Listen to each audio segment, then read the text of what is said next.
Assalamualaikum warahmatullah. Now na seli thérapie partage le live.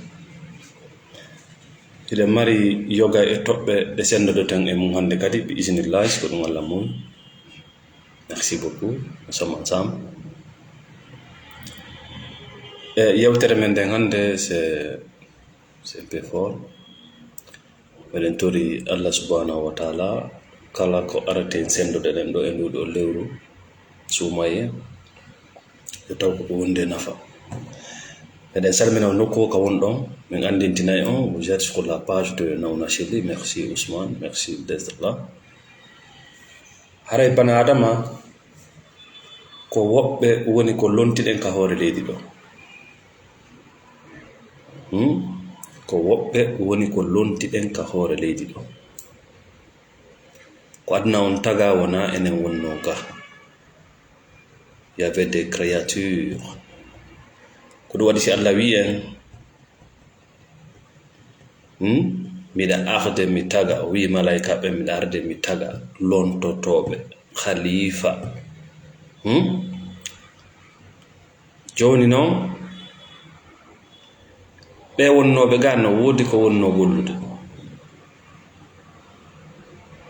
tuma kala ɓe woopi laawol fi ko ɓe addira kon hala kuyeji arayno. Partagez le live. C'est évident en ara yewten hakkilji bana adama no jonna façon hakkilji tati. Si tawi ɗi hakkilji tati ɗo a gollitiri ɗiɗi a halfini kiya woɓɓe goo gurdam maɗan wonay gurdam maccangaako faynaki noon si goɗɗo no e nder yiide aray mo heewi wullitagol. Non woni partagez le live.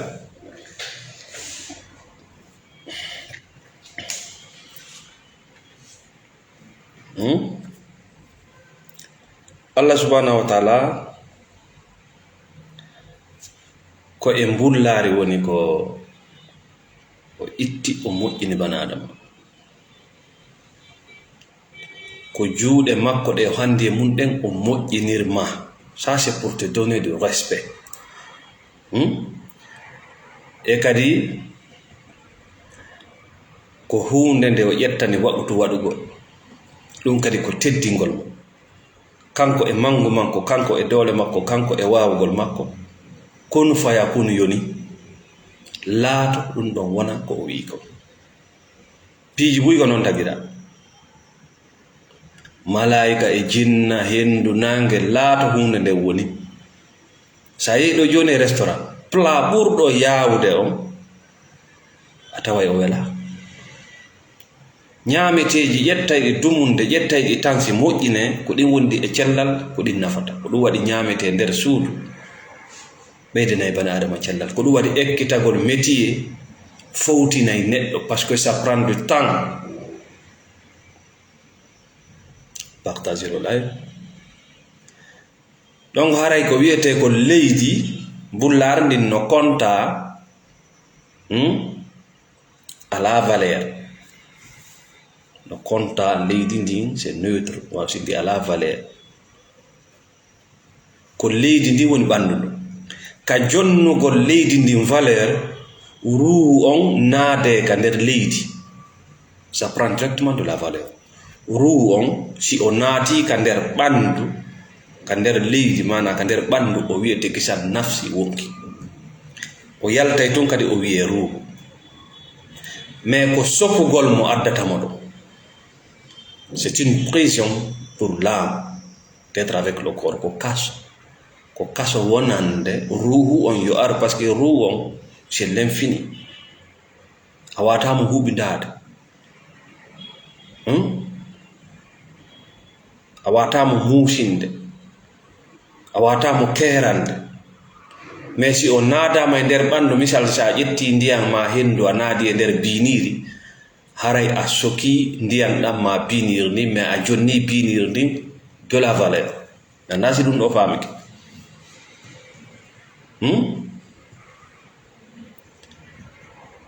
Donc haray tu es une personne de valeur ko ɗum accu ɗi konguɗi ɗi woni ɗa yewtitade tertoɗi, ɗi konguɗi bonɗi, ɗi konguɗi négatif ji ɗi wonɗa yewtitade bimɓe terto haalugol ɓandu ma ndun no jentade kala ko wonɗa e yewtitade. Hakkille maɗen kadi sendidira gonga e fenande holoto. Ça va te rattraper. Terto ɗin konguɗi ɗi wonɗa yewtude e fe leydi ma ndin e fe hoɗo mago. Leydi amen ndin ko ni wayi, Allah walle konko wonɗa yewtude ɗon koko moƴƴi. Hoɗo amen gon ko ni wayi, Allah walle konko wonɗa to ko moƴƴi. Haalu inde bonɗo on. Leydi ma ndin ko leydi ma. Haalu inde bomɓe ɓen ka hoɗo ma. Wata bonɗo goto e ɗiɗo bonnuɗoma woni sabu leydi fof jogonoɗa ndi tooke. Kala ka yaruɗa ko hoyede e jaasede heɓata.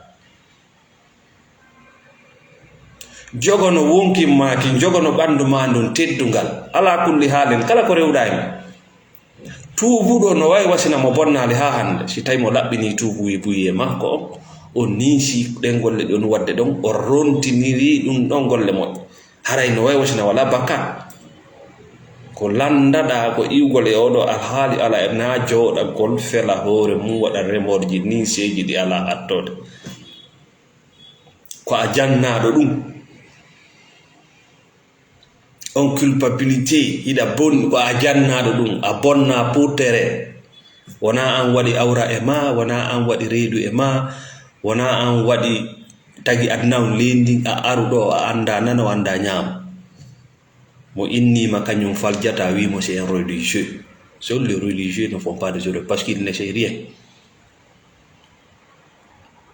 Ko religieux jo petton faljata. Parce qu'il n'est pas dans des actions. Kaka haala wiɗo woni. Kala bane adama fuɗɗotoɗo ko anda fuɗɗotoɗo kesu yalta e ɗo zone de confort iwowo ka daɗɗuɗi makko ko la budda ko pe o falja. Kono ko landaɗa ko faljutugol hoore ma kala faljande. Partagez le live. Donc en wi wonkinkin siki naatama ka nder ɓandu ndun heɓi valeur. Si wonkinkin yaltinama ka nder ɓandu hande kadi haray ki ala qima, ki ala valeur. Ko ɗum waɗi yaltugol ɓandu ndun e hawkoygol oti ko goto. Joni noon an ko ɓandu ndu wonɗa dankade, haajuma ala e wonkin maki, haajuma ala e ruuma on few. Masha Allah mo yi ɓandu ma ndu hiɗa wakkili. Kala ko tawi ko fi ndu reedu, kala ko tawi ko fi ka waale, kala ko tawi ko fi ka bandi heɓo, kala ka tawi ko fi ka ñaame, ka fi ko watte, ko fi machine ji ko oto, la matière. An ko nduɗo ɓandu marɗa ko yanganoɗa. Amma wonki maki wonki ka nder ɓandu tu s'en fiche. Hino ko ma addande des maladies mentales, nawnaji miijoji. Et c'est ça, parce que déjà ko jonni ɓandu ma ndum valeur c'est là. On ɗon o yiyotako non visible, ça existe. Sa ƴetti o téléphone ma ɗo joni no wodi ko yiyoto e makko, no wodi ko yiyoto e makko. Logiciel ji ɗin software yiyotako. Mais si ɗum ala nder ton haray téléphone ma on ala valeur. Joni noon hiɗa janna gandal dankagol yanganagol dogugol fiyu ɓandu ndun ko ala valeur ko yo heɓu valeur. C'est impossible. Merci Galwis. Il faut revenir vers la spiritualité.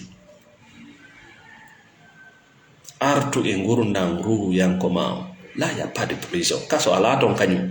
Fedde ala ton. Étiquette ala ton ko menen ni ɗum ala ton. Ko ɗum waɗi sa yi himɓe a naati e hoɗo a tawi hiɓe addi ndureɓe wo ko nanga ñanne ɓe maayi spirituellement ko ɓalli maɓɓe ɗin wuuri mais kamɓe ɓe maayi. Merci ma chère Fatou Dinguira.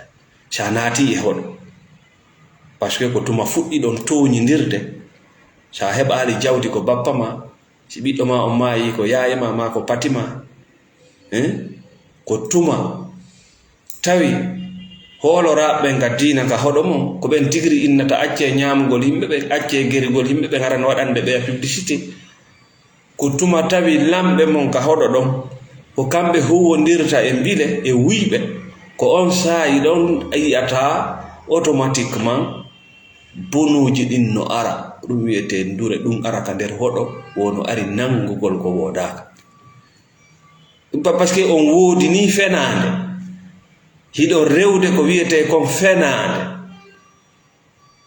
woɓɓe sikkay rewgol sanamu ko fewtugo yawgol ka coc ka église fewta e leggal ma yawgol e burum fewta e hayre ma yawgol e caangol fewta e ndiyam ma jogagol goro dane e boɗe bugo ma piigol ceede ma haalugol piiji wirni na ɗum tun rewgol sanamu affaire sanamu koko fiɓete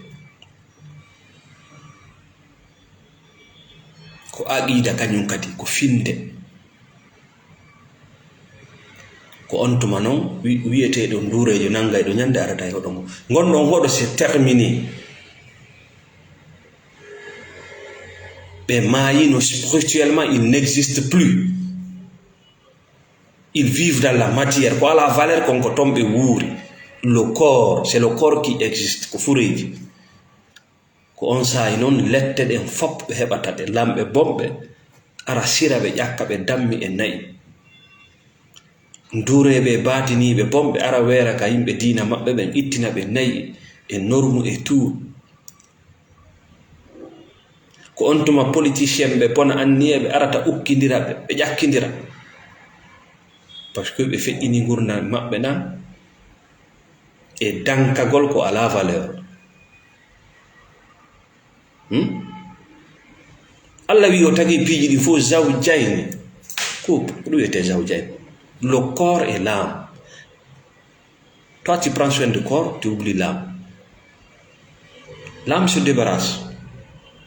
Il n'existe plus parce que consommation wonkinking ala e jungo ma. Consommation wonkinking ko wurnata wonkinking konno ton. Koko yiyotako kon wurnata wonkinking. Allah asutake mo wurna e wonkin maki.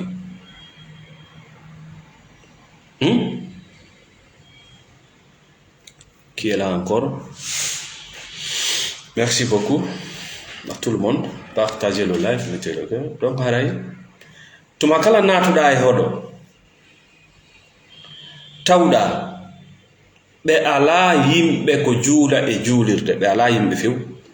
Kono hibe moɓindirde kadi jawdi darnugol wonde go ma ɓantugol ndeya ɓuri kande wonno ɗon. C'est-à-dire ko dari ɗon kon woni ko juulirde woni ko église woni ko synagogue fi ko Allah rewe konko woni ɗon yimɓe ala to c'est-à-dire hiɓe darni suudu o suudu ndun ko fi Allah mais yimɓe ala e nder may si ɓe juulay ɗon juma ma si ɓe fottay ɗon e église e dimanche ma si ɓe fottay ɗon e asawe ka synagogue c'est-à-dire hay saffe ɗiɗi ɓe heɓata ma rangeji ɗiɗi julle ɓe heɓata bani adama ko ari mais tawa ɓawto ɗum kadi jawle no moɓidirede fi sifa mum yo waɗe ɓe maayi il n'existe plus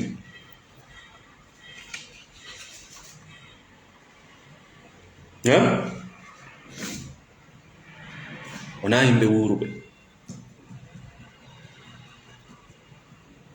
si bani adama himo wuuri ruuji maɓɓe ɗin no wuuri o anday ko mari valeur konko ɗum dankete bani adama no mari valeur no woodi leyɗele ɗe yiyaton ɗo ɗe wonɗon dogande hannde occident états-unis asiatique no woodi leyɗele mi wondiri Allah yahe ka archive ji ka tarikaji cae gono ton ɓe créé condition ji fi yo yimɓe ɓen aru e cae ɗe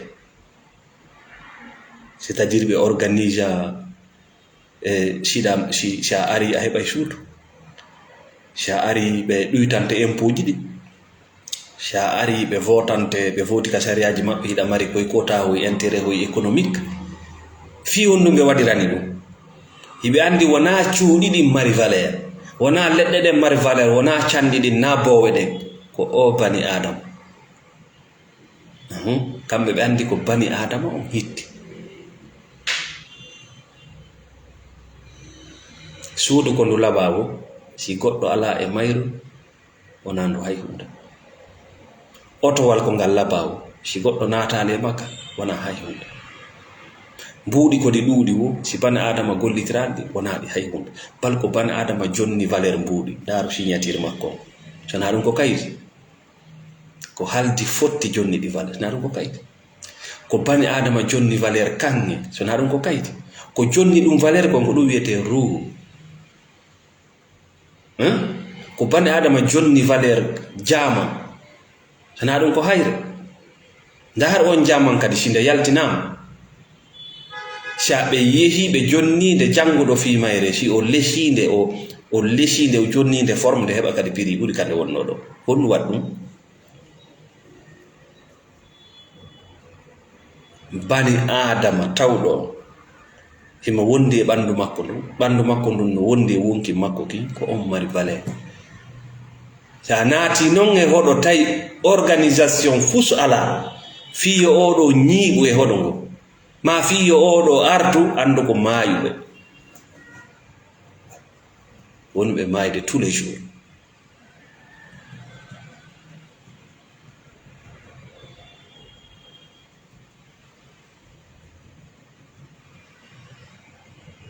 si a naati e oɗo a tawi yimɓe no mooɓi goɗɗo no maayi woɓe jangande mo qur'ana dow, goɗɗo no maayi woɓe jangande mo qur'ana maayi ɗon no janganede qur'ana ko fi an e min wonɗo fofude on wona fi maayi ɗon on waynodiram c'est fini. Kala ko o waɗano ɗo yo mayde c'est terminé, c'est terminé. sa naati e hoɗo a tawi wuuruɓe ala ka janganede qur'ana bal ko mayɓe ɓe wona janganede qur'ana andu spirituellement il n'existe plus. c'est-à-dire wuuruɓe no ɗon ɓe ala ka janganede qur'ana fire ɓe faam aqida maɓɓe o sella ɓe yalta e hoolareji ɗi wona goonga bal ko fure e maayi ɗo wona janganede qur'ana fi yo daɗu ma fi yo hisu andu spirituellement ces gens-là n'existent plus. Ils n'existent plus. si goɗɗo maayi c'est fini. kala ko marɗa ko waɗa immorde ko jangete, immorde e sadaka, immorde e tugalal diina ngal do waɗa tottude min namna selli mi innima waɗu ɗum fewndo wonɗa fofude. won si goɗɗum waɗama ɓawma wona fiima. goɗɗo no ari ko fi reedu, goɗɗo no ari ko fi tew, goɗɗo no ari ko fi mantanagol yimɓe, goɗɗo no ari ko ɓayi o ala feere wona fiima. Personne n'est là pour toi. Nobody is here for you. Goto ala ɗo fiima.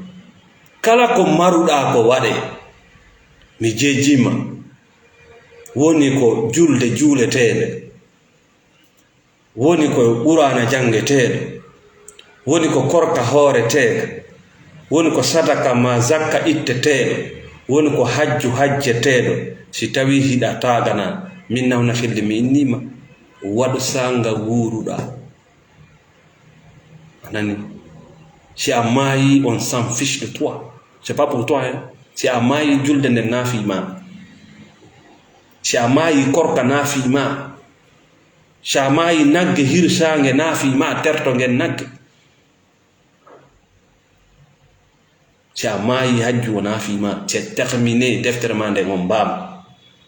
kala ko maruɗa ko waɗa waɗu sanga wuruɗa. ella noon ala sa afi kolordu hiɗa wuuri voilà. ka wuruɗa ɗon na ɓawo a maayude de inna yondu assasa a maayi, c'est pas ça hein. si a janni gandal sanga wuruɗa nayo ngal jange wawa maayuɗa. sa naati noon e hoɗo a tawi fure on no waɗanede ɗiɗo biiji fotite andu dans peu de temps a yi nangowo ñande ka hoɗo, a yi yimɓe darnayɓe cuuɗi ka yimɓe ala, ɓe darnajjowo cuuɗi Allah ka yimɓe ala. hiɓe janga qur'ana fi fureji e nder dumunde seeɗa ka maɓɓe wonta e saɓere. Ils vont tous partir parce que ko wurnata ko maayi. Ce sont des cadavres, leur âme n'est plus là. Wona non fof woni oɗo bara, no wodi wakkiliɓe, no wodi etiɓe, no wodi wonɓe wadde réforme changement vers chez eux, ɓen no weltana. Joni aray e wii ɓandu ndun si moƴƴinama ndu ala valeur si wona tuma ruhu on sora e mayru. Si ruhu on sorama e mayru woni wonki.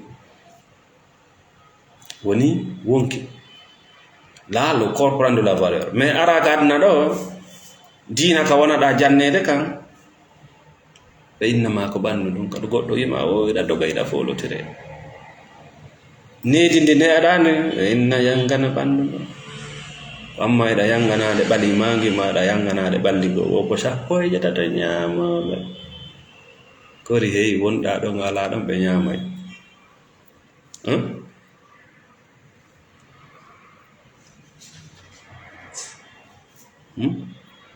Andu ruhu ma on no soka e nder ɓandu ma ɗum ɗon yoni tampere ko ɗum en fof yiɗen tampe. Tout le monde souffre. Tawgol tun a ari aduna tu souffres quoi, parce que ruhu ma on c'est-à-dire c'est l'infini. Yon non qui addama dans la matière, séquestré, condamné, contrôlé, ɗum ɗon yoni tampere. ɗum ɗo yoni tampere. So tawi goɗɗo no nawnare dépression o miijo suicide na wonde ara mo faala mayde, il veut libérer l'âme. Ko wonki makko kin woni mo jeejude ɓay a ala wuurude. Min komi tagaɗo ka foti kaka aljanna ki taga iki andi fleur, iki andi ko laba, iki andi canɗi, iki andi brure, iki andi leɗɗe, iki andi liberté. ɓay non an a wi ko golle 24 heures sur 24 heures, ko lampo gerte, ko diina fenande, ko ɓittendi aduna. Accumi yaha ko wonki ken mo jeejude. Libère-moi de la souffrance. Et peut-être que si da wuuri je peux vivre avec toi. C'est l'âme qui est en train de supplier cette personne. Wata sikkude o anda mayde nden no muusi, o anda emo acci yimɓe, o anda wartagol mo toñude wondiɓe makko ɓe. Mais il faut partir parce que mo janna gandal dow ga ko ɓandu ndu yangante. Si a naati e hoɗo a yii yimɓe sikkuɓe hiɓe mari pouvoir, hiɓe mari doole arsikugol ma katugol ma huɗugol ma du'aw, kamɓe ils ont ce pouvoir, anduɓe maayi spirituellement il n'existe plus. ɓiɓɓe maɓɓe ɓen sakkitorto wonugol porté disparu suuɗoɓe few. Hey, tu n'as aucun pouvoir. ɓiɗɗo ma on si heɓi jawdi na an jonni wona an kadi bonnata nde. Tu n'as aucun pouvoir. siɗa marnoɗen doole ko an heɓayno. si ɗen doole nun ko goonga hanno ɓiɓɓe buyi hande ko patron ɓe, c'est que c'est pas vrai. wona endu mano, wona ɗengal ma ngal nangol jikoro ma woni arsukude o ɓiɗɗo ma. wona fi kadi sa monani kama ko jogii kon bonay. si a naati e hoɗo iɓe jogii ɗi fikiraji andu sabere no habbiɓe, parce qu'il n'existe plus. fi hoɗɗum si yewti nokku ils vont plus travailler, ils vont devenir des cannibales pour leur progéniture, ils vont plus travailler. Et aduna ɗo il faut travailler jusqu'à la mort, gollu ha maya. hayɓe wima gotufal wuttama yahu ka entreprise umma tawe ton, yahu ka ngesa ma tawe ton, yahu ka atelier ma tawe ton, yahu wonu ka hoore tag hara ɓe innu wuttama. ko on Allah yiiɗi mo gollata natata aljanna. maayu hiɗa welti wonu e ko wela e ma hara ɓe wi wuttama hey wuttama kori yawtuta leggal ngal falɗa tuɗɗe ngal. Donc sa naati hoɗo a tawi le pouvoir d'Allah subhanahu wa ta'ala ko Allah tun jogi sendutugol arsikeji, ko kanko tun jogi halkugol yimɓe, ko kanko jogi nafa e kuddi, ko kanko woni gerde ɗum. sa yi bana adama o giɓinike ɗum sabu heɓugol ɓiɓɓe, ma sabu heɓugol gandal, ma sabu heɓugol doole, ma sabu heɓugol kala ko o jonnaka aduna ɗo, o sikkay mo mari kum pouvoir. C'est terminé. Tes enfants vont partir. Merci Baribo. Ils vont tous partir. Hoɗo mongo wona e village fantôme. Ayiya cuuɗum no yanira ni. Ayiya cuuɗum no dari ko beyi e biri won waldemo. Donc yittole toɓɓere men nden. Joni noon Allah subhanahu wa ta'ala en wi'i, merci Muhammad Salih Bari, en wi'i Allah lontin en kan leydi. Il y avait des créatures ici. Bon sa yehi ka religieux jo mo kala firay no ɓeya firirani ɗum noon ɓay taskottoɓe ɗuɗa. Enete ko yimɓe ɓen woni e lontodirde, c'est vrai, ena tawanaɓe. Mais en réalité, il y avait des créatures ici. Malaika ɓe ngarno ga. C'est eux qui étaient là. Jinnaji ɗi ngarno ga. Mais bone on harno ɗuuɗi. Bone on no ɗuuɗi. Jonnon Allah inni maintenant mi tagay Adam e zurriya makko on mi lontinira ɓe on. Mi taw ngono mi addaɓe, c'est eux qui vont gérer la terre. Ko ɗum waɗi ndi leydi ko enen woni ga, ko enen halfina ɗo, ko enen woni gerde leydi na jinna na malaika, ko enen mari doole.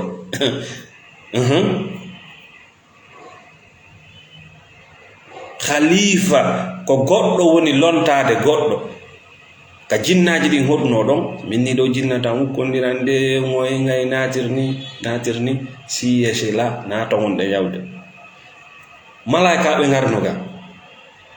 Mi andinayi on 99% ko haala toon fi jinna fof ko fenade. Wonɗo haalude, wonɗo moccude, wonade moccede, anda hay hunde ko yowti ɗum. Hay hunde na sabi presque je. Merci Laminda. Joni noon woɓɓe no duwa iwde ga aren ko ɗo nawligu. Malaika ɓen tawi no nawli, jinnaji ɗin no nawli. Ndafi laamo naaru lanɗo si o andi ko kaari lontotomo, sa wattana lila warete.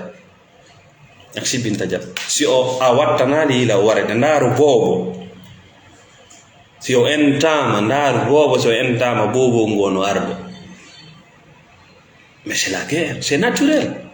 Ndaaru sonnajo so andi goɗɗo no arde, c'est naturel. Khalifa lontoto parce que ko place ma on arde o ƴetta. Non, c'est nous qui sommes là. Tada ɓe jinna wi ka hoore leydi ɗo ko enen woni ga, ko enen woni ga. Non non metti famude koy ko an e min woni ga. Merci Abdoulaye Diallo. Joni noon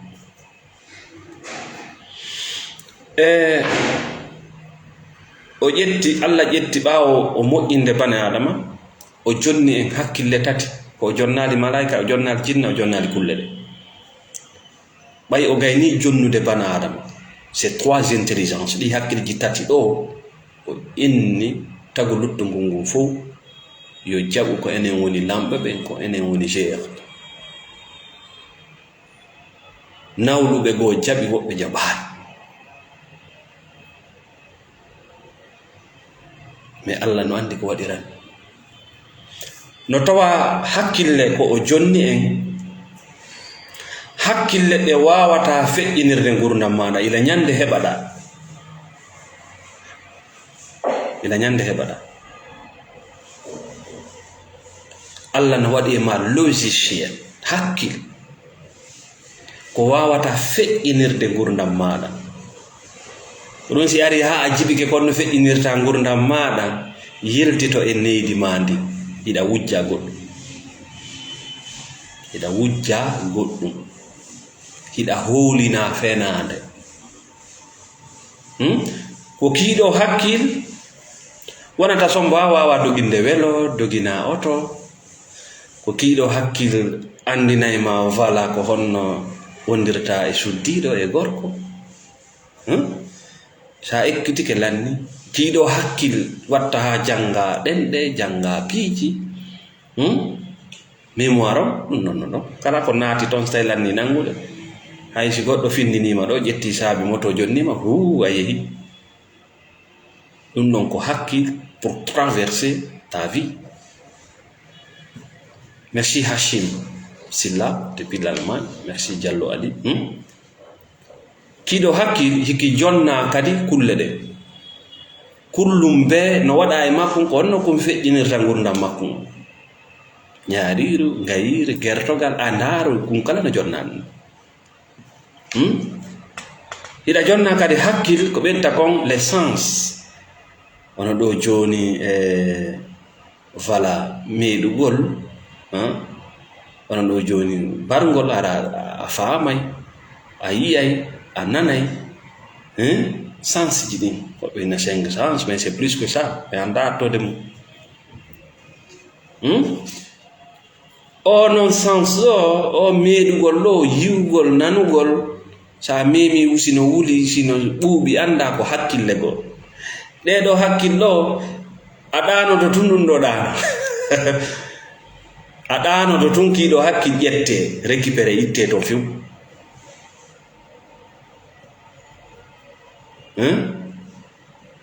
Hiɗa jonna hakkil goo kadi wiyeteki hakkil suuɗi. Kiiɗo jonnaka malaika, jonnaka jinna, jonnaka kullum, ko an tun jonna kiiɗo hakkil. L'intelligence cachée, l'observation. Savamɓe ɓen, ganduɗuɓe ɓen, waliɓe ɓen ko ɗum ɗo gollitirta. Le pouvoir de la pensée. Awa ayi o troisième intelligence ɗo papa laamotoɗo yimɓe yiɗa ɗum ɗo. Politicien laamotoɗo yimɓe, kala moɓay ɗum batula o yiɗa ɓeɗo. Si ɗum ɗo luwi e ma, ko a raɗeteɗo ma ko a wareteɗo. Anna baku koye ɓeɗo yaltata, waɗay ɓe invasion ji jani ko ɗo yaltata, nafay ɓe leydi mum e musidal mum koye ɓeɗo yaltata. Sikki on le pouvoir d'aller chercher cette intelligence cachée. Ko ɗum waɗi mystère bana adama, ko ɗum waɗi malaika susata e jinna susata e ko kumparti ɗum ɗo, par ce que ɗum ɗo ɓe jonnaka. Sa yi bana adama o ko wirdu malaika jasire hadde, malaika sujjane, an landoɗa malaika wirdu yo waɗane hokkara jawdi, jinna raɗe sabu ma an tawa ko yo goɗɗo raɗo jinna e ma. Jinna halke a cause to jonneɗa pouvoir tawa ko dépression jokkuma, gurdam maɗa organisaki, tu es déprimé, ko nawnare. mo fadete darale mo haalay ko koy feetuɗo ko haaltaji goɗɗo. Si radio boni kede walata, si ordinateur boni kede clavier o windata winda. Merci Manal Fawa. Donc l'intelligence cachée, le religieux n'aime pas ça. Il n'aime pas ça. Parce que ko o tigi landoto nanata annabi Ibrahima no innayno Allah ko honno wawata wurnitirde goɗɗo ɓawo mayde. Annabi Moussa inni Allah holla hoorema. C'est l'intelligence cachée. c'est des gens qui fouillent. Kono tawi bana adama kala ko haala awa men nani mais awa ko fus on nani wono holi ko fus mo yi won ko fus ko habbi on ko wullugol e haacugol e wullita ɗo parce que c'est une proie ko ñaamay ɗo. Donc o intelligence cachée ɗo en wi ko ɗo koyɗi ko ɗo woni hoyɗugol ko ɗo woni hoyɗugol ko ɗo jeeya.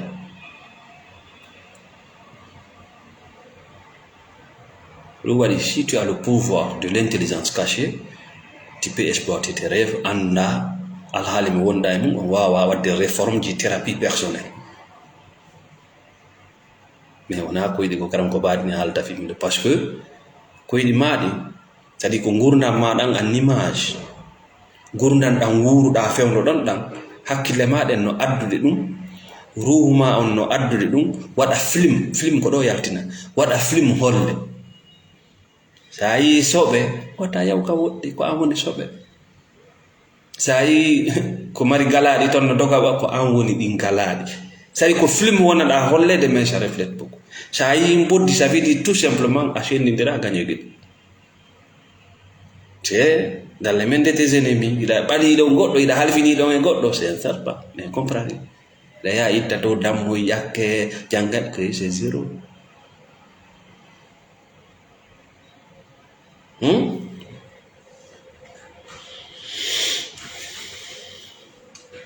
Ta huɗu nde mayde nde hulɓini non mais an on ta huɗu ɗum. C'est une libération. L'âme se libère du corps. Ko ɗum waɗi wonke ngingi mayatade ki mettoto woni on transit passage.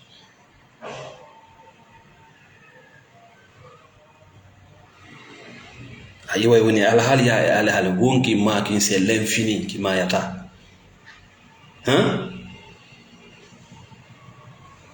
Ko mayata kon ko ɗum mayata le corps.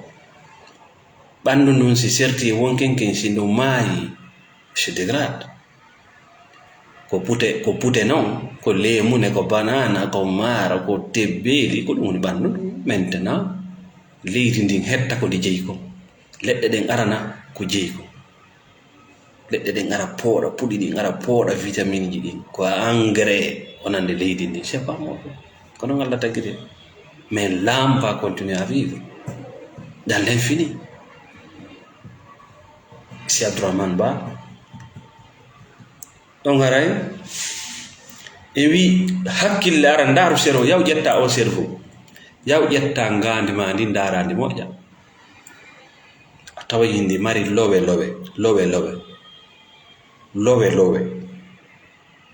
ko lowe seeɗaje bana adama wawi famde subconscient conscient cerveau rep ko seeɗaji yiɗi ton e wodi lowe ɗen wawal exploitude ha ko wonɗen ɗo parce que l'intelligence cachée c'est infini. C'est de la spiritualité. Ton ko humi ɗum direct Allah subhanahu wa ta'ala channel on ko kanko woni addude kono noon ɗo kala ɗaɓɓowo doole wi ka hoore leydi ɗo kala ɗanninowo yimɓe yiɗata ɗum ɗo sa fijiri ko a wareteɗo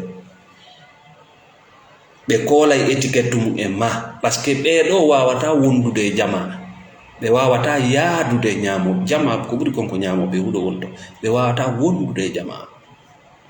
Donc ɓawɗo ɓe taskay ɓe inna ko ñanne ɓe inna ko bileɓe ɓe inna c'est à dire hare yimɓe ɓe sont confuse yimɓe ɓen famataɓe ɓe ɗaɓɓanay ɓe tun inde koy sa watnayiɗa ɓe warete ils vont te tuer pour rien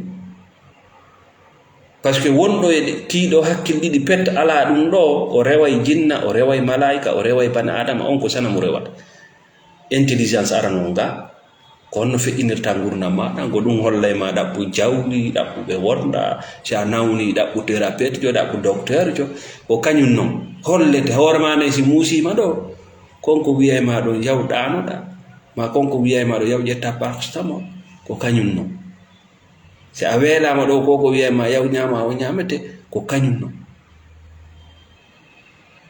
no feƴƴindira aduna ma ko ɗum si a tawi a wata feƴƴinde aduna ma sona a yoɓeti e goɗɗo sona goɗɗo yurmine andu an kadi ɗum ɗo maayi hiɗa jogii jikro jooɗi ko yo aɗo tun ñaama consommateur éternel andu ko ɗum ɗo maayi e ma parce que l'intelligence o arano ɗo comment traverser la vie si tawi a gollirtamo o maayay si tawi a jotto e nokkure e takko poubelle ɗuɓatama hiɗa wondi e fasqijo soñattama hiɗa wondi c'est à dire hiɗa takko ndiyam wuɗɗa andata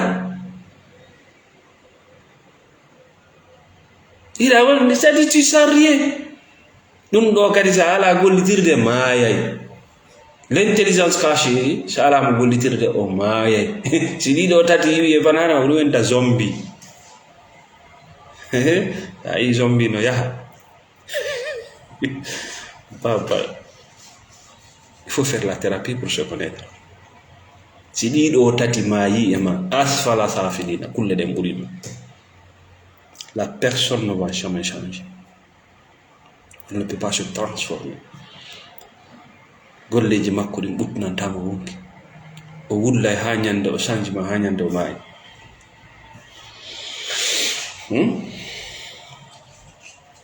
Kangare wona maayi gongo woni ella ko woni ella ko wuurugol harano maayi miijoji mawnuɗi ko alda e gollal ko jokkintinaka golle ɗum no waywa koyɗi ɗum no waywa koyɗi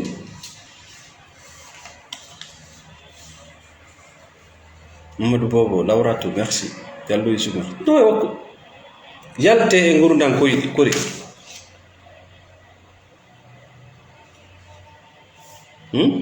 donc si Allah inni miɗa faala moƴƴinde bana adama ko lonto ka leydi lando hoore ma ko homɓe wona lontede wona ɓaawon tagede adde ɗon ɓe Bobo lonto baba lonto soro o inni miɗa tagude lontotoɓe ka leydi c'est clair hein yahala kanno tellement no laaɓi mais on aime tout compliqué ko goɗɗo wona lontede ma ko woɓɓe wona lontede qui existe ici Iblisa ko yiɗum jetta hariji ko waɗayno ga ils ont ramassé Iblisa c'était un petit kombo ramassé mo c'était les malaika ɓe halkidirayno ka hoore leydi ga y avait trop de barbarie kamɓe kadi ɗum aduna ɓurtata aduna siga ma no ɓutti yettu Allah ko an remata aljanna mum ma kon wuura e makkum ɗon kono sa sikki aduna ko aljanna la tu te trompes sa sikki fi a heɓi ɓiɓɓe ɗawa joddade ɗa e jikrowol tuute e kam clinique ji ɗin no habbi ma kollitir ɓandu ma ɗum ça tranquillise le cœur ça renforce les os les muscles gollu hay siko ya sañu ka jooɗiɗa ɗo gollu dow jooɗagol habbo ko ñaw ɓurgu mawnude dépression l'attente jooɗo habbo hiɓe leydi hiɓe kasare hiɓe Sénégal si wonɗo ka men ɗo habbi ko wonɗo Sénégal ko an wonɗo ɗo on duwamo wurnude ko an habbi yoɓe jonne kaydi ko an habbi yoɓe reconnaisse o ko a nationalité hey kam ɓe yiɗatama aduna a yiɗali ka ma a yiɗali hoore ma ɓe yiɗatama aduna ndin kaydi jonnatama valeur ɓurtere valeur ma ɓurɗo mawnde on ko andutugol ɓandu ma ndun no hatu jini e wonki maaki andutugol hiɗa hatu jini e leydi maade a ɓuttinta aduna habbi a ɓuttinta aduna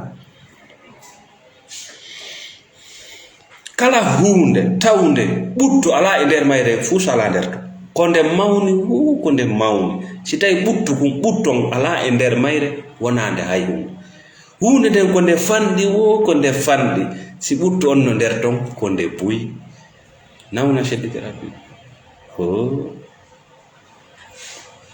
hey ko e voyage wonɗa a hewtay ka wonɗa yawde ton jon noon a wonɗo voyage de kono natanta ŋañaŋañaŋi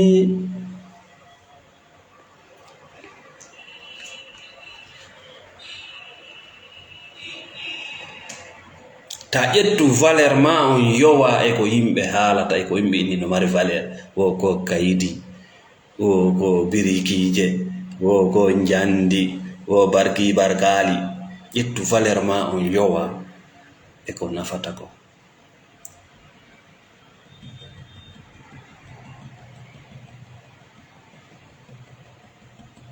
Merci beaucoup Diallo Youssouf pour la contribution. Merci Diallo Tcherno pour le soutien. Merci Malal Fafaya. Min numa kaydi ndi jonnatama ɗum ɓurtu on ga non sofa e tumuni ndi arda e yiite maggen les factures wonte distribué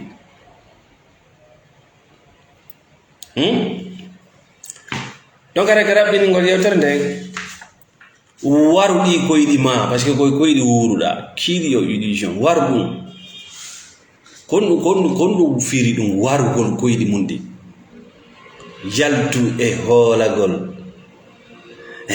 ɗum ɗo moƴƴay si ɗum ɗo waɗi ɗum ɗo moƴƴay si kaydi heɓike ɗum ɗo moƴƴay si ɓe ƴawi ɗum ɗo moƴƴay si o jooɗike ɗum ɗo moƴƴay si oɗo yalti ɗum ɗo moƴƴay yaltu e ɗan gurdam ñaamoɓe huɗo. Life is now. Gurdam ɗan ko joni ko yo moƴƴu joni ko ya fuɗɗo yo moƴƴu joni ko nade fuɗɗoɗa hey yaw fuɗɗoɗa ngesa ma mbatta huɗo no neɓirta nder ton noon ko noon hoyirta ha sikka e hoya ya fuɗɗaki yaltu e gurdam koyɗi ko on ɗum firi ɗum ko yaltugol e hoolagol moƴƴey si ɗum ɗo heɓike moƴƴey si ɓeeɗo ari ɗo moƴƴata ɗum soro ma ko ɗum miijino ha ɓe maccindini ɓe jonni ɓe gandal e nder macca ngako ɓe jonni ɓe diina e nder macca ngako ndaaro no wonirɗe par ce que gandal ko taskagol c'est l'observation et l'exploration kono ko on no wonɗa yiwde hannde ko macca nga e nandintina ko ɗum woni gandal ɓurɗo wawde soumission ne'agol wo ma ɓurɗo wawde imitation nandintinagol wo ko woni ganda woni ko ojo woni makko ba. Alassane Diallo, merci mon frère. Life is now ɓey ko joni ko joni janngo daranaki hay goto ko joni koko falɗa koko wonɗa wiwde ɗa si ɗum ɗo heɓike si ɗum ɗo heɓike ga heɓota ko aduna par ce que ɗum ɗon arday e dolle mum ɗe a wino kaydi ka nayi nde jungo ma yen kadi ko nationalité sofani goɗɗum sanji a wino ndi leydi ka hiɗa tonka ala to yiɗata sanji goɗɗum a wino gaari si ari si matangon ari si ɓiɓɓe ari e sufu ka ɗuyti ɓeydi ka ɗuyti donc haray ko joni dartinke mbiɓe tan na no wawi gasude joni kala ko wonɗa miijata inno no mi hewtali kana diplôme an heɓaki kam no mi yahali taw ɓe arali joɗaki yal hey ka a faala feetude wuru gurdam ɗan tawa tati sam fis kon ɗum haroyta anda c'est surprenant ko ɗum foti ana gurdam salaire si lewru mayi ko tati ɗum faalaka ɗan gurdam ko arata ko janngo min nawna selli ɗo janngo ko surprise tummi happi woni koko moƴƴi woni ko boni je préfère ça ɗum woni aduna mais calculatrice no jogii ɗum no yaha je fais pas ça.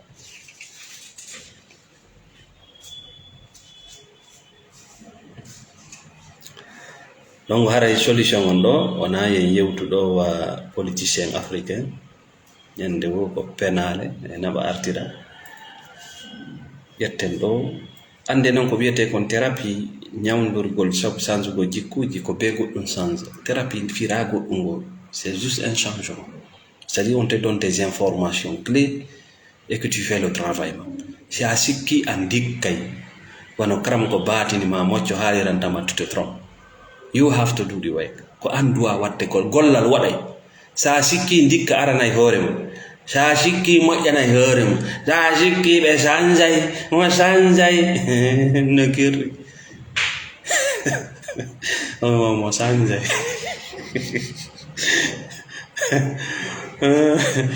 sa sikki goɗɗo jotto dow winda goɗɗo sa sikki goɗɗo jotto ma sikki no tan on woni yarde no you have to do the work. Tu dois faire le travail. Ɓay ɗum ɗon no satti on ne veut pas. En voilà ka thérapie few parce que ça demande un travail. En voilà ka few. Joni noon solution yaltirgal ngal andi bana adama ko tagira ko fi yo ɓeydo ko ɗumen ta gros ko fi ya ɓeydo joni no buye men no planti buye men mayino depuis 1900 no mayino dari ɗo mande mun no wulli dow ɗum joni noon si tawi ko be ɓeydoɗa haray no humodiri e ko gollete no tawa e muɗum ko be tawa neɗɗon no wawi yiltitade e wonki makko ki mo wawi yiltitade e ruwu makko waɗa ko wiyete comme personal responsibility c'est à dire farillaji ayno fewtu ima an tigiri bappa ɗo noon ko golle si tawi tun a yii non hoore ma nder to ma a yii aduna on no mari probléme ni joni an a yii wondiɗo ma on no mari probléme politique on no mari probléme ɓe ka kawtal no mari probléme Amérique no mari probléme Europe Angola ɓe mari probléme terton on probléme ɗo yiltito e nder ma internalise yaha ɗaɓɓita on to ho probléme woni probléme on ko e ma woni annan ko ni wa si nder gaano jiiɓi koko jiiɓi tum fottata e mum si nder gaano jitta koko jitta tum fottata e mum no terta sansata aduna you have to do the be goɗɗum golle c'est pour cela bul sone thérapie je jungo amen ɓe sikka ko question réponse ko moƴƴo ko c'est à dire koɓe sowdu e kamɓe fusɓe watta ɓe walo ɓe fina bimbi ɓe ta voilà le partenaire a changé kammu ngon wayno tigue non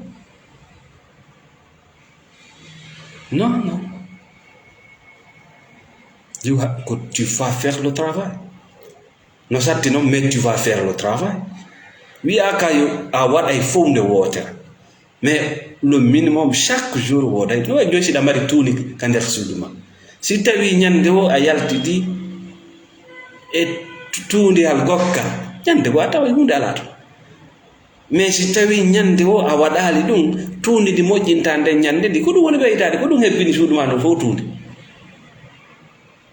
ta sikku noon ko goɗɗo addi ndin tuundi to ko tuundi ndi wonɗa moƴƴinta si tawi ñande o a wakkili ka thérapie a yaadi e tuundi nde a yaltiti e tuundi ñande go a fokkita yiyata mais sa ndaari no tuundi ndin ɗuuɗiri noon a inni ɗum ɗo de ko be magie ma ko be mi ukka yiite mum mi sunna saɗi no fuuri ça ne va pas changer parce que sa iwi ɗon a yehi nokkugo kadi ça va recommencer sa a yehi nokkugo kadi tu vas rencontrer les mêmes pervers tu vas rencontrer les mêmes démons parce que tu n'es pas habitué à faire le travail man. Merci ma chère Aïssatou Aïba. Awawtinaka la responsabilité personnelle ko ɗum ɗo tan sa yiɗi la matiére ji Afrique ɗo na yeeso ɓe yarata ko ɓaawa ko ɗum ɗo woni ala responsabilité personnelle ala ko ɗo yiyata lande no inni ɓe jarrani mi golla ko ɗo yiyata jongalde no inna ɓe ngure nden adi mi heɓa ranagane ko jinna ko ñande hara ko golle ɗowri gollude ko remuɗa wo ko ɗum ɗa soyde ko wiyata cause effet gasi mi inna goɗɗo alama toñude mais en thérapie siɗa wadde thérapie ko ya ɗaɓɓi to kum parti wonu kum e ma wawu kum wondude e toñowo ha tawata o toñete le récepteur ko kum parti ɗaɓɓitata a tertoto le chargeur parce qu'il y a un fil qui connecte le chargeur et le récepteur ko kum fil changete kono noon sa acci fiilol ngol no branche no songata fiilol ngol no branche ɗon ñande Si tawi anga ronkata yimɓe ɓe ronka, c'est pour ça il faut acheter la thérapie. Le thérapeute ne va jamais se fatiguer, il va pas te juger, il va t'apprendre petit à petit. Problème, c'est l'attachement, des pensées négatives, des personnes toxiques. Ça gagne découvre de ɗum ɗon ko an andi hande kadi si a tawi a ɗoyitay woni tension courant wonɗo hakkunde mon on, ma si tawi a déconnectoto, ma si tawi a changeay voltage on. Ça dépend maintenant, c'est là le travail. No wodi woɓɓe gon ɗon ti gotti déconnectirtoma, no wodi woɓɓe gon ton ko tension courant on wonɗa change. Si tawi tension on iway ka makko ara ka ma, ara ko iwga ma yaha ka makko.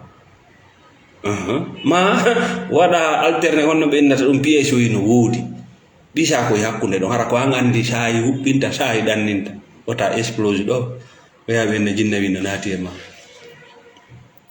Tu as longtemps encaissé. Ça y goɗɗo no manifesta émotion makko d'une manière très brutale, c'est parce qu'il avait trop encaissé. Même si Mamadou Djebari Sita kontuma noon changement heɓoto, kontuma changement ko ɗum waɗi siɗa wondi e goɗɗo e suudu a toñimo mo wullito toŋiɗo ñaawa, ñande o acci wullitade o fuɗɗike gollude, o fuɗɗike wadde thérapie. Woni ko goɗɗo waɗani woni kanko, ñande o acci wullitagol andu il a commencé à faire le travail personnel. O yalti e ñaamugol huɗo, o ƴeddi ngayurndi, kay wultotako ngayi wullitotako. Si ndi yalti bimbi ndi woopay jeɗɗi, si ndi nanga jetati, ndi woopay kulloy sappo, si ndi nangoya ka sappo e goo tour sappo e ɗum nanga wullitotako. Kono ñaamay koye huɗo ko hayka koye ñaamata huɗo ɗon ko koɗo huɗo no metti, koɗo no metti, ko noon kulloy ñaamay koye huɗo ko ɗo wela ɗo no weli, ɗo wela ɗo no weli, ngayi wullitotako. Weeti pimbi ndi laggade peɗali mayre on ha wela ka pete maka leɗɗe laggo ha wela ndi waalo. Si ndi yalti ndi woopi ndi yakari ndi tanta, si ndi woopi ndi yakari ndi tanta, kono ñaama koye huɗo ko huɗo ɗo no weli, koɗo no metti, koɗo no weli, ko ɗum ko no weli, ko no metti. Ñande ñaamowo huɗo ma on, vous allez m'excuser pour le terme, c'est la thérapie, acci wullitagol, acci noddugol, acci programme ngol ñaawoje, andu fuɗɗike sanute. Et là, la personne va partir pour toujours. C'est fini.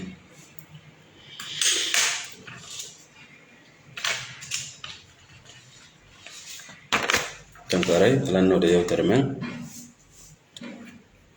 En wi ka arande lawol ko honno ɓandu ndu wayi wota yangoto fi ɓandu ndu, yango famugol kiwunkima ka nder rumo. C'est ça la spiritualité. Sa famal ɗum ɗo hakkunde ma e yimɓe ɓe newota. Sa yi tun hakkunde yimɓe ɓe no satti andu ya un problème interne. Gasa ko a wiye ko kaari d'accord, mais y a un problème interne. Andu on probléme no so yawaka ñawdede nde haɗa nde ɗi muneji nde fifande nawninde ñabbeli ɗi docteur jo wata ñawdude ɓe dogi nderdina fo a dikkata fewno watta dikka ƴiƴam maɗa no tuuni, heyre ma nde ronki, ɓooƴe ma gandi fop ronki, tout est fatigué, ko ɓandu ndu woni blocade. Mais ronki, on a tellement produit de cortisol, mais ronki kof. Docteur neɓa wadde diagnostic fausse ɓe famata, tu vas jamais s'en sortir. Seule la thérapie cognitive peut t'aider, la connaissance de soi. Joni no andu hunde wotere kala nodde tuma sansugol waylagol ma salagol sansude fo no wonde muusede. Joni no kono fala fop ko no muusi. Joni noon su o bete muusedi sansugol no way wa joni mboddi Mamar Diaw andi yaltay ka forongol mum saay be saay boddi ɓoroto, sindi ɓoraki ndi sertata e muusede haade maaya. Joni noon ɓoragol no muusi kadi, ndaaru boddi sino ɓorade ta sikku no weli no muusi, ça fait mal en waynodirgol e guri makki, ça fait mal. Kala kullum ɓoroto kum ça fait très très mal. Mais hikum wakkili ɗum ɗon di ndiyam muusedi no wa ɓorugol ñiiƴe no muusi mon frère. Kono gonno wotigi suuɓi o suɓi muuseende raɓɓude ndi muuseende ndi ala hattode mais buye men ɓay tun no muusi mi waɗata parce que c'est un travail ina ɗo binire nasi ina ɗo macca yawɓe duuba ma ɓe utta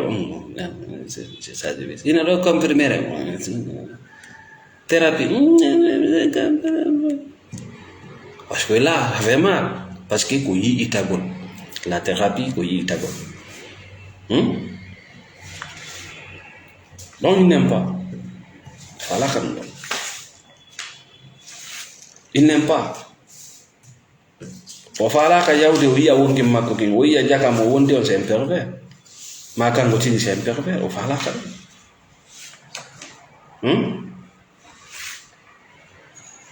o faala ko ɗum waɗi si majjere no jaali kamen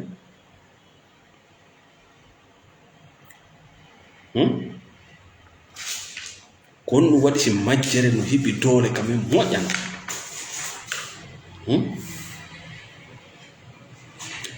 ko ɓayi sefnoleeje janngugol fii hoore mum ispegful no muusi andi sa waɗi thérapie ha andi ko ana fiɗijo ça fait mal parce que là tu te découvres qui tu es a jangi thérapie ha andi ko a jaasuɗo a jangi ha e nder ganna fami ko ɓa ñaama mais andu noon a wawata changer si c'est pas dans l'authenticité jamais goɗɗo kaka wonuɗa ɗon fuɗɗotoɗa si ɓeydoɗa wona ka miijiɗa ɗon hiɗa woni mo ɗaɓɓay jawdi ko jewɗa kon mbukoy ko jewɗa koy e saare ka wonɗa ɗon ko ɗon fuɗɗotoɗa wona wigol ko tuma mi yehi to sa sutti kam haala ko tuma mi yehi to ko tuma mi ɗum ɗo ari ko tuma o banque ɗo noddila tuma ɓe signat non a fuɗɗota because you are lying to yiɗa fenande hoore ma ko tuma jaɓuɗa ko 1 million marɗa ko 10 million marɗa ko Conakry wonɗa ko Kollangi wonɗa tu commences là-bas et puis tu évolues maintenant ko ɗum woni a waɗi ɗaɗi golle maɗa a waɗi fondation mais sa habbike banque on a habbike kotoma yaltuɗo a habbike papa cara sa fuɗɗike ala ɗaɗi hendu ndu garay tum bokoto donc la thérapie c'est comme ça a waɗay thérapie taw ha anda qui tu es ko a charge ay ɗo ka ko a chargete ko a wañowo ka ko a wañeteɗo parce que woɓɓe no mari diina wiyete ka victimisation no wullato sa inniɓe ko kamɓe no probléme on ça fait mal mais goɗɗo no wiya no ñande yamare wiyama julde makko nden ɓe jonnayɗa zakkaji makko nden ɓe jonna